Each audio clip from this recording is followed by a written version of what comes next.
Human freedom is our ability to do what we want to do. Historically, theologians in the Christian tradition have talked about two different kinds of freedom. I won't use the technical Latin terminology, but basically one view of freedom says basically that you are able to make the choices that you make with absolute indifference. That is, there is no external enticement or control on you that is predisposing you to one or the other of the choices that are before you. That your choosing is utterly indifferent. It's entirely internally driven without any external effect on it.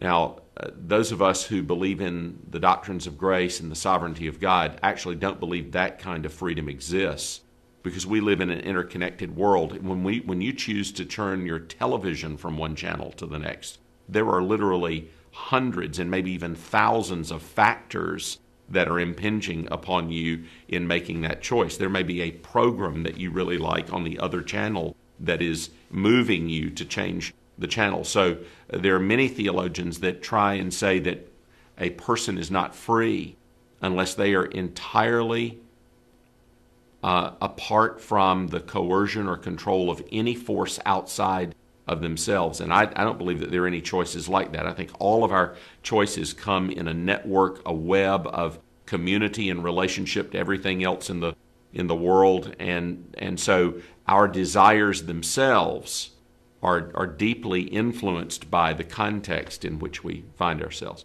So I don't think that kind of freedom or liberty exists. But what I do believe, and I believe the Bible makes this clear, is that we do have the freedom to do what we want to do. Now the problem is, what do we want to do? Because I think that all of our actions are ultimately rooted in our deepest desires. And the Bible tells us that our deepest desires, apart from Christ, apart from grace, are set on the wrong thing. And that means that everything we do, even if the thing that we're getting ready to do is good in and of itself, is evil because our motive is not right, our desire is not right, our goal is not right, our standard is not right, our end is not right, the dynamic of how we're doing it is not right. And that's the problem that confronts humanity in its freedom. It may be free to do what it wants to do, but it's not free to do what it ought to do, what it needs to do, what God made it to do, apart from God's intervening grace. And it's only when God reaches in by grace and changes our desires so that we want Him, we want Christ, we want what is best, we want what is greatest, we seek our satisfaction in what God meant us to be satisfied in.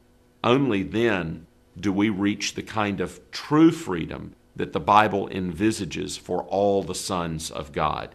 And that is a freedom not only to choose what we want to choose, but it is a freedom to choose as God would have us to choose for His glory and our good.